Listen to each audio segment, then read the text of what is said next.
आपली संघटना महाराष्ट्रामध्ये कशा पद्धतीने काम करते, कुठल्या विषयावर काम करते आणि काय करते ही थोडक्यात मी 2 मिनिटात सांगणार आहे. प्रथम शासनाच्या मस्तकेवर तरलेली नसून ती कामगारांच्या तळहातावर तरलेली आहे असे म्हणणारे लोकशाहीर अण्णाभाऊ साठे. शिक्षणाची धुरा भारत देशभर पसरविणारे महात्मा ज्योतिबा फुले, सावित्रीबाई फुले.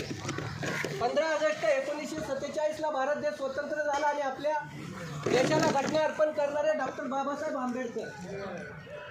जगेल तर देशासाठी, मरेल तर देशासाठी असे म्हणणारे लहुजी वस्ताद साळवे.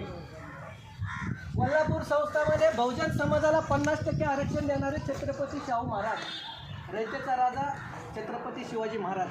महाराष्ट्राची कुलस्वामिनी आई तुळजाभवानी यांच्या प्रतिमेला प्रथमतः थोडेसे वंदन करून मी माझ्या छोट्याशा भाषणाला सुरुवात करत आहे. आज या ठिकाणी संपूर्ण महाराष्ट्रामध्ये